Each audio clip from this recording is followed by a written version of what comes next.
Viewers and subscribers, welcome to my channel Technical News Service. Hear what we have for you in today's news headlines.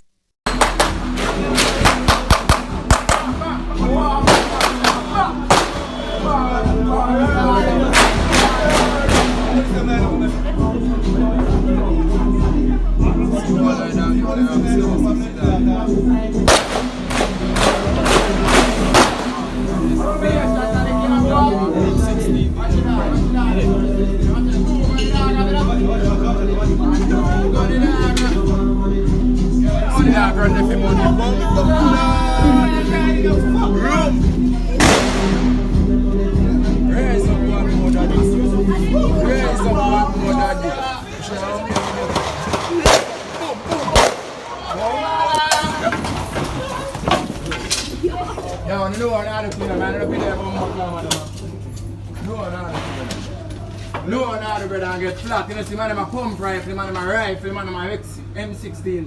I'll be a 2-gun, man, I'm a trap, brother, I'm blind. No. They might come like a show to bomb.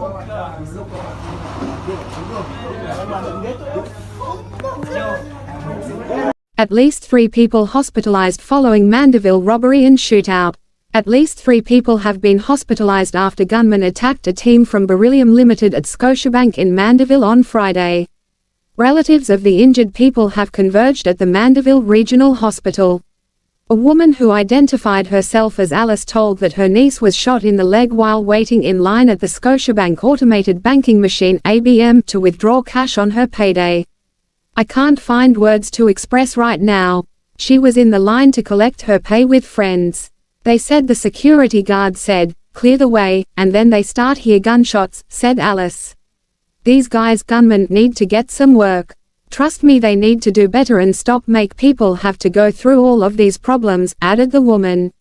Sources told that at least 4 gunmen were involved in the attack on the security team at the bank. Footage, which has gone viral on social media, shows 2 men armed with high-powered weapons making their escape with a bag presumably containing cash. Suspect in Danielle Rowe's murder identified as father's former intimate partner. The female suspect who was nabbed in connection to the abduction and murder of 8-year-old Danielle Rowe has been identified as a former intimate partner of the girl's father. She is a 30-year-old dental assistant of Padmore District in Red Hills, St Andrew and Twickenham Park in St Catherine. In an announcement on Friday, Deputy Commissioner of Police DCP in charge of crime and security Fitz Bailey said the suspect was positively identified on an identification parade, following her capture 2 weeks ago on Friday, August 11.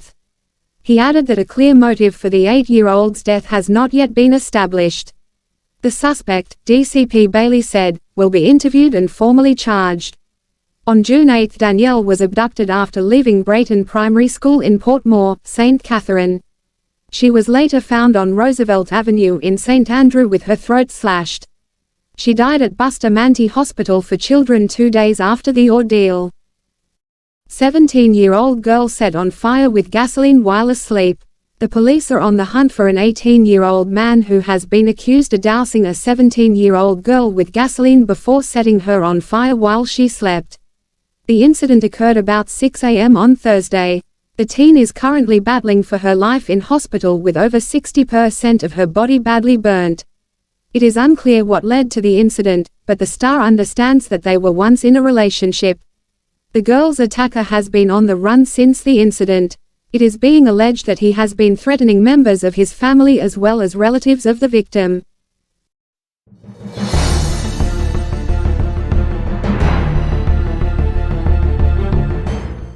Continuing the news. Cops seek man after arson attack on estranged spouse in St Catherine. Police are searching for a man following an arson attack targeting his estranged spouse at her home at Dover in Redwood District, Linstead, St Catherine, on Thursday morning. The attack resulted in severe burns to the woman and several torched furniture. The partially damaged house, a 3-bedroom concrete-structured unfinished dwelling, is reportedly owned by the suspect's sister, the police said. It was reported that around 3:15 a.m., the woman, who has an estranged relationship with the suspect, was asleep with another man in a room on the upstairs section of the house. Police said the man awoke when he felt a presence over him, after which he smelled gasoline and saw someone striking a match, which was thrown at the woman in the bed beside him. The woman became engulfed in flames, the police said, and the alleged arsonist ran from the house. The man, who got a minor burn on his left thigh, managed to run from the room. However, the woman received burns to the upper half of her body. She was assisted to the Linstead Hospital and later transferred to another facility for further treatment, the police said. It was reported that one double bed, one bedside lamp and other personal properties were destroyed during the blaze. Residents of the area extinguished the fire. The value of the properties which were destroyed is not yet ascertained. Second brother from Roehampton, St James charged for triple murder. The second of two brothers has been hauled before the court in connection with a June 2 triple murder in Roehampton, St James. 28-year-old Wesley Reed made his first appearance in the parish court on Wednesday, a week after his sibling first appeared. Wesley Reed was granted bail in the sum of $1 million after his lawyer made an application. He has been charged with 3 counts of murder, possession of a prohibited weapon, and using a firearm to commit a felony. He is jointly charged with his brother Nitson Reed, who has been remanded in custody. Arsonists leave national netballer, nearly 50 others homeless. There is tension in Kingston Central Police Division following Thursday's firebombing of 3 premises in Rum Lane, leaving roughly 30 people, including more than 13 children and a national netballer, homeless, while another 17 were burnt out in an apparent reprisal, as the Darkside and Jenner Side gang feud, which previously appeared to be on pause, is apparently heating up again. That first incident occurred approximately 12 a.m. on Rum Lane. About an hour and a half later, in what appeared to be a reprisal for what had happened earlier on Rum Lane, a premises at 6 Rosemary Lane was set on fire, displacing 17 people, including 8 children, close to next month's start of the new school year. In what is believed to have been another act of reprisal, there was an attempt to torch premises nearby at 12 Foster Lane. Luckily, quick response from residents prevented that fire from igniting anything substantial. However, residents there claimed that a message was sent that the arsonists will be back soon to flatten everything. One victim of the fire on Rum Lane said it was the screams from a child at approximately 12 a.m. which alerted her to danger. "We just heard the child saying, 'Daddy, fire, fire, fire.' By the time I ran out, I see a man throwing water from a bottle in the fire. From there, everything blazed up. We had to run and jump over the back wall. I saw a lady fall 3 times and she cut her foot. One man cut up. I had to climb on that bench at the back of the yard to go over on Hanover Street, which is the street behind our yard. We had nowhere else to exit but at the back. We lost refrigerators, beds, and every furniture burned up as well as clothes and everything. We didn't save anything. Even the shop right there burned down, flat, flat, flat. They are burning down the houses of innocent people. On my side there are 14 people, including 6 children. Among the children is a 6-week-old baby. There is also an unborn child in the belly. That baby mother fell 2 times when she was trying to go up that wall. Even the pigeons burn up," the victim said. She added, "Everything for back to school got burned. There is no birth certificates and no passports. I purchased everything for my children's back to school and everything burned up. They wanted us to burn up in the fire. All this happened right after heavy rains had just ended."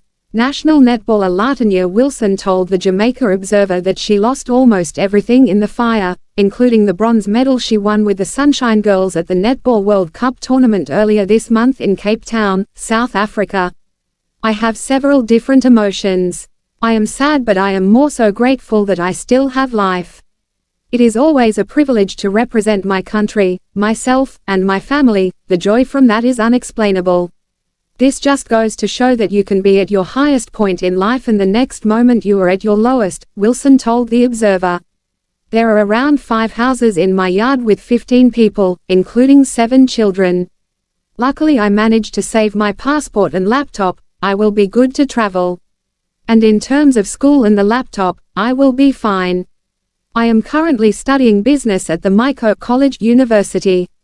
I am a 4th-year student, pursuing business," Wilson added. Minister of Culture, Gender, Entertainment and Sport Olivia Babsy Grange, who is at the World Athletics Championships in Budapest, Hungary, sent her best wishes to Wilson and her family on Thursday. Sandra Dick, another Rum Lane resident who got burned out, said she was traumatized. "Me feel like part of me dead and part alive. It is bad. We bought everything for back to school and everything gone down the drain. It is disturbing." At the premises torched on Rosemary Lane, one woman wondered whether the people committing these acts have loved ones. "I wonder if they have sense. If you don't want people to hurt your family, why hurt someone else's family? A lack of love is the cause of this, and bad mind. There wasn't any war going on." After 2 a.m. the person in whose house the fire started came out shouting that they threw gas in his house and a bottle with fire. "When we realized say we have little water we started to throw it, but it never makes sense. The more we throw water, the more the fire escalate." When the fire truck came, one of the firefighters said they didn't have enough water because they were just putting out a fire on Rum Lane. When they left for more water they came back and saw that the fire had spread, and we lose everything. "We are just making time take its course," the woman said. None of the people impacted could understand why they were targeted as they claimed no gunmen live among them. Glendale Murdoch, the Deputy Superintendent (DSP) in charge of operations for the Kingston Central Police Division, has appealed to residents to cooperate and give information to the police so as to bring an end to the violence. "In the last 4 weeks we have seen some activity on the ground where we had shooting and a murder. Before that we had some amount of peace in the community. We have some information as it relates to the genesis of these activities and we have been reaching out to specific people to cooperate. The problem is that both sides are armed and they think that they can deal with the situation themselves, but it is their families who oftentimes suffer the loss. There are some who have a lot of reluctance to pass on the information. There are people who trust us and cooperate, but others are reluctant. They themselves may have loved ones in crime. We have several persons of interest. We suspect there will be reprisals, so the police are on the ground," the DSP said. Viewers and subscribers, thanks for watching. Remember to comment, like, share and subscribe to my channel for your latest news update. Remember, be safe and see you again.